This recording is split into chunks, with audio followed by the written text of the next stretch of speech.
Jadi bukan umum mutlak, bebas itu. Ada saya mau jual beli. Nah, Al-Quran juga ahalallahul bai'a, setiap jual beli halal. Enggak seperti itu. Jual beli yang mana? Jual beli yang ma'rifat, jual beli yang selama tidak ada pelanggaran syariat di dalamnya. Kalau terdapat pelanggaran syariat di dalamnya, tetap nanti akan dipalingkan dari hukum halal menuju hukum selain halal. Contoh, meskipun jual beli halal pada asalnya, tapi ketika komoditas yang diperjualbelikan adalah barang haram, maka jual belinya menjadi haram. Jual beli daging babi misalkan, toh saya mah jual beli ahalallahul bai'a wa harramar riba, nggak bisa, karena dia melanggar syariat. Atau jual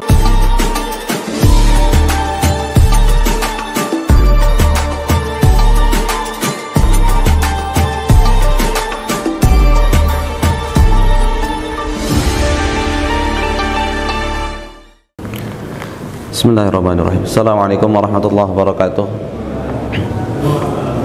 Innal hamdalillah nahmaduhu wa nasta'inuhu wa nastaghfiruh wa na'udzu billahi min shururi anfusina wa min sayyiati a'malina. May yahdihillahu fala mudilla lahu wa may yudlil fala hadiyalah. Asyhadu an la ilaha illallah wahdahu la syarikalah wa asyhadu anna Muhammadan 'abduhu wa rasuluh la nabiyya wa la rasula ba'da, amma ba'd. Faqad qala Allah ta'ala fi kitabihil karim, a'udzu billahi minasy syaithanir rajim. Ya ayyuhalladzina amanu taqullaha haqqa tuqatih wa la tamutunna illa wa antum muslimun. Ya ayyuhan nasu taqu rabbakumul ladzi khalaqakum min nafsin wahidah wa khalaqa minha zawjaha wa batha minhuma rijalan katsiran wa nisaa'a wattaqullaha alladzi tasaaluna bihi wal arham innallaha kana 'alaikum raqiba. Ya ayyuhalladzina amanu taqullaha wa qulu qawlan sadida yuslih lakum a'malakum wa yaghfir lakum dhunubakum wa man yuti'illaha wa rasulahu faqad faza fawzan 'azima.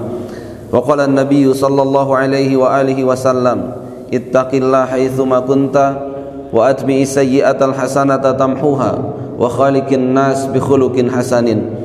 Asbahna ala fitratil Islam wa ala kalimatil ikhlas wa ala dini nabiyyina Muhammadin sallallahu alaihi wasallam wa ala millati abina Ibrahim hanifan muslima wa ma kana minal musyrikin.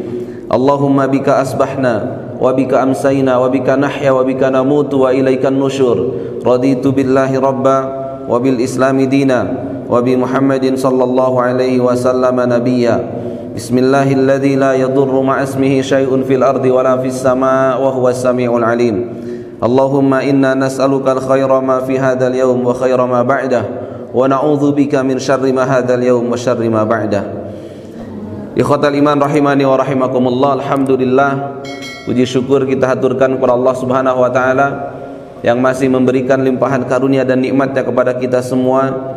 Nikmat sehat, nikmat senggang waktu, juga sempurnanya nikmat iman dan nikmat Islam yang masih tertanam dalam diri kita masing-masing, sehingga mengantarkan kita semua untuk sama-sama hadir di majlis yang mulia ini, majlis di mana turun kepada kita ketenangan, turun kepada kita rahmat dan maghfirah dari Allah Subhanahu wa taala. Sebagaimana Rasulullah sallallahu alaihi wasallam sabdakan, "Ma min qaumin majtama'a qaumun fi baitin min buyutillah yatluna kitaballah wa yatadarasunahu illa nazalat alaihimus sakinah wa ghasyiyatuhumur rahmah wa hafathumul malaikah wa dzakarahumullahu fi man indah." Maka dari itu mudah-mudahan kita semua di subuh kali ini mendapat segala bentuk keutamaan yang Allah dan Rasulnya janjikan. Salawat dan salam semoga tetap terlimpah curahkan kepada junjungan kita Nabi Muhammad sallallahu alaihi wasallam, kepada keluarganya, para sahabatnya, para tabi'in dan juga kepada seluruh pengikutnya sampai akhir zaman, termasuk kita diantaranya yang senantiasa mendambakan agar nanti di yaumil qiyamah kita dikumpulkan dalam barisan umat Rasulullah yang masuk surganya Allah Subhanahu wa taala. Amin ya rabbal alamin. Tema kajian di subuh kali ini adalah masih tentang terkait muamalah, khususnya terkait dengan transaksi-transaksi online. Imam Al-Bukhari dalam salah satu kitabnya, kitab Sahih Bukhari, ada subkitab yang diberi judul dengan Kitabul Buyu, kitab tentang jual beli. Kenapa al-buyu lafadznya dijamakkan? Karena memang dalam hal jual beli banyak aspek, banyak hukum, dan banyak hal terkait dengan jual beli. Banyak jenisnya, hukumnya juga banyak. Maka dari itu para ulama senantiasa menjamakkan kitabul buyu, kitab tentang jual beli, aneka ragam jual beli.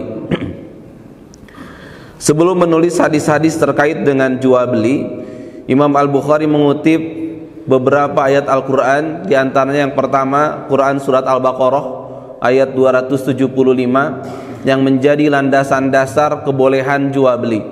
Wa ahallallahu al-bai'a wa harrama riba. Dan Allah telah halalkan al-bai'a, semua jual beli, wa harrama riba, dan mengharamkan riba. Al-bai' di sini lafadznya mengandung alif lam. Alif lam bermakna umum. Jadi setiap jual beli pada asalnya adalah boleh. Itu hukum dasarnya. Tapi meskipun di sini umumnya umum yang tetap dalam koridor dan batasan syariat. Karena alif lam juga bermakna ma'rifat. Ma'rifat itu definitif. Jadi bukan sembarang umum, tapi keumuman lafadz al-bai' di sini selama dalam kerangka yang dibolehkan oleh syariat. Jadi bukan umum mutlak, bebas itu. Saya mau jual beli. Nah, Al-Quran juga ahallallahu al-bai'a, setiap jual beli halal. Enggak seperti itu. Jual beli yang mana? Jual beli yang ma'rifat, jual beli yang selama tidak ada pelanggaran syariat di dalamnya. Kalau terdapat pelanggaran syariat di dalamnya, tetap nanti akan dipalingkan dari hukum halal menuju hukum selain halal. Contoh, meskipun jual beli halal pada asalnya, tapi ketika komoditas yang diperjualbelikan adalah barang haram, maka jual belinya menjadi haram. Jual beli daging babi misalkan, toh saya mah jual beli ahallallahu al-bai'a wa harrama riba, nggak bisa, karena dia melanggar syariat. Atau jual beli darah kobra misalkan, kan sekarang banyak ada darah kobra atau marus atau apalagi, pokoknya darah yang mengalir atau diendapkan, maka hurimat alaikumul maitah waddam. Ketika ada jelas keharamannya, maka meskipun transaksi jual beli pada asalnya boleh, tapi menjadi berpaling menjadi haram. Jadi kebolehan di sini, kehalalan di sini adalah selama dalam batas dan koridor syariat. Koridor dan batasan syariat yang seperti apa? Dalam hal ini para ulama sudah menjelaskan sebuah kaidah dasar terkait jual beli dan transaksi muamalah yang lainnya. Kaidah dasar yang harus kita fahami adalah al-aslu fil muamalati al-ibahah. Asal hukum dalam perkara muamalah adalah mubah, adalah boleh. Jadi timbangan ini yang harus kita fahami terlebih dahulu, supaya nanti ketika menyikapi fenomena bentuk skema transaksi di kemudian hari, maka timbangannya akan tetap mengacu ke sini. Al-aslunya mubah hatta yadulla dalil ala tahrimiha. Sampai ada dalil yang menunjukkan keharamannya, maka berpalinglah hukumnya. Ketika tidak ada dalil yang menunjukkan keharamannya, maka tetap dalam al-aslunya, yaitu mubah. Jadi segala sesuatu termasuk jual beli, al-aslu fil muamalah al-ibahah, dihukumi sebagai mubah, bahkan tadi halal. Wa ahallallahu al-bai'a.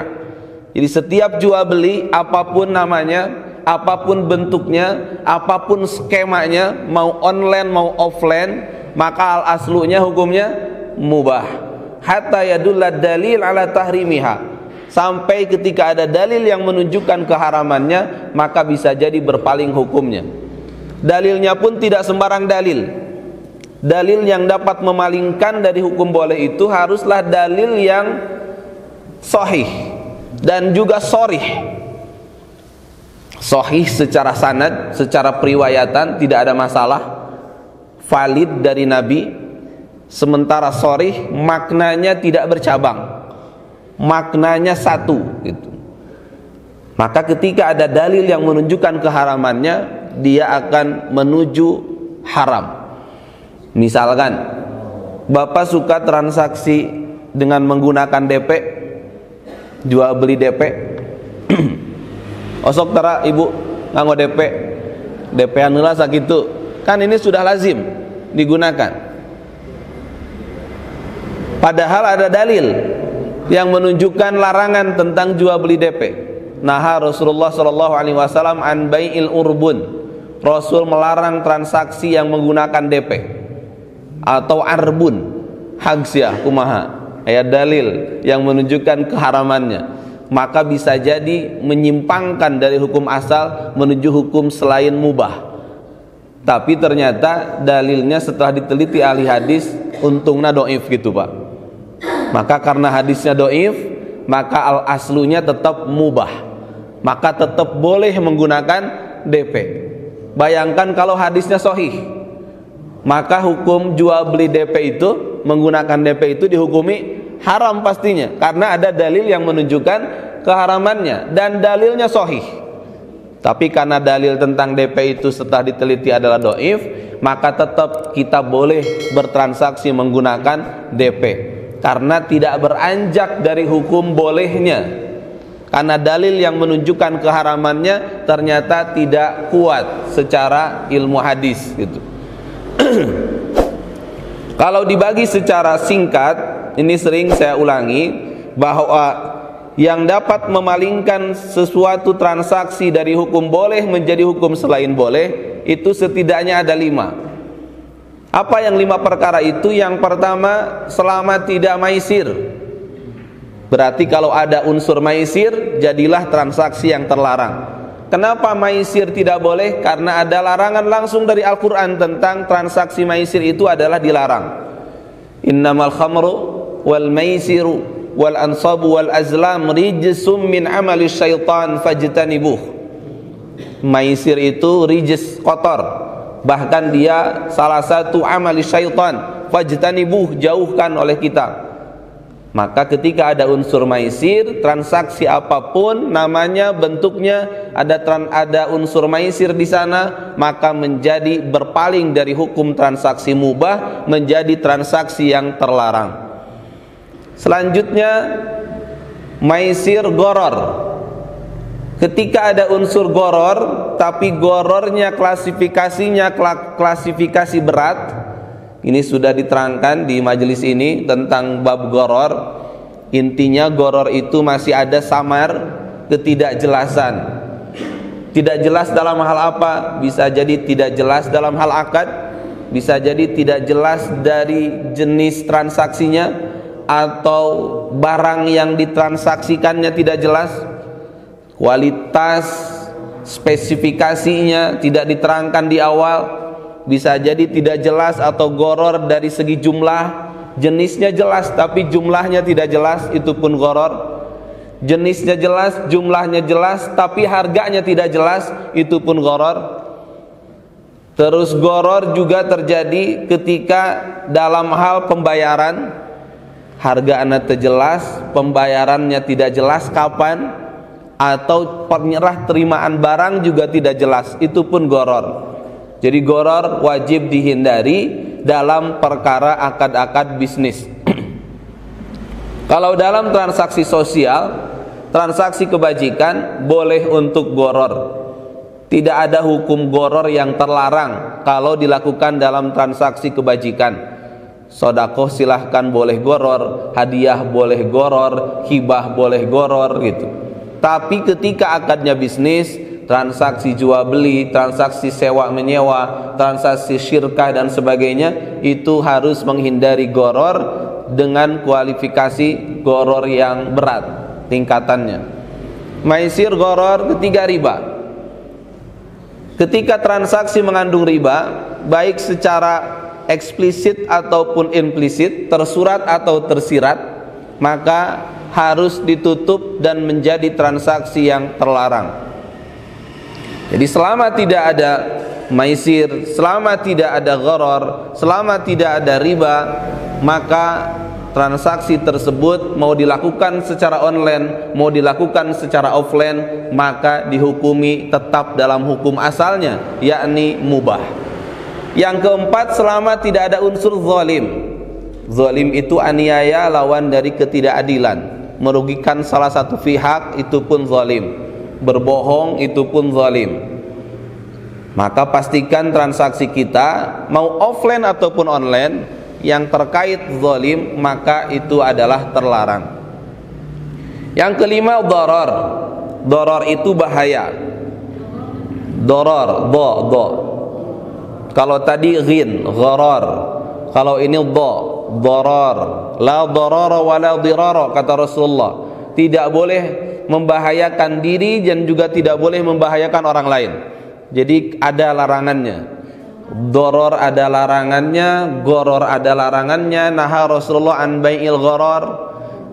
Riba jelas larangannya, maisir jelas larangannya. Jadi ada larangan-larangan yang 5 ini menjadi timbangan hukum dalam bab muamalah. Jadi timbangan bab hukum muamalah tetap kepada yang 5 ini mengacunya. Ada enggak unsur maisir di dalamnya? Ada enggak unsur goror? Ada enggak unsur riba dari transaksi yang dilakukan? Ada tidak unsur zalim? Ada tidak unsur doror?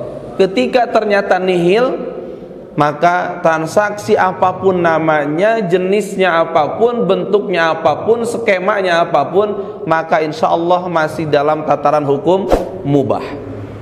Karena demikian kaidahnya, al aslunya mubah. Al aslu fil muamalati al ibahah hatta yadulla dalil ala tahrimiha. Maka itulah kita mengenal timbangan dasar terkait hukum muamalah. Ikhwatal iman yang Allah muliakan, selanjutnya masalah terkait dengan online. Ada beberapa isu penting dalam bab online. Pertama, misalkan kita angkat kasus COD yang juga umum dilakukan oleh kita semua. Ibu osok COD? Asli tara? Ibu osok COD? Osok. Terang hukumna? Ente, untung taranya. Tapi pelebah nu osok. Osok COD. Hukumna terang? Ente terang cenah. Kuma engkewe hukumna mah gitu ya. Nah, ini kesalahan besar. Kita beramal sebelum berilmu. Padahal panduan seorang muslim itu al ilmu qoblal amal. Ilmu dulu baru beramal. Pastikan ilmunya dulu baru kita melakukan sesuatu. Dalam hal ibadah, dalam hal muamalahkah? Karena bahaya ketika kita misalkan ternyata haram, kumaha gitunya. Maka ilmui dulu. COD. COD teh ibu milih anu terang, cash on delivery. Intina ada barang, ada uang gitunya. Dibayar ketika barang nyampe dugi. Secara hukum bagaimana? Lah nu kitu we dihukumi cenanya. Nah, inilah umat Islam harus sensitif terhadap masalah hukum kan? Karena terkait benar dan salah, terkait keselamatan kita dalam bertransaksi. Jika mengacu pada kajian fikih muamalah kontemporer, para ulama ahli fikih muamalah kontemporer setidaknya terbagi pendapatnya menjadi 2 pendapat. Ada yang menyatakan bahwa COD itu hukumnya haram.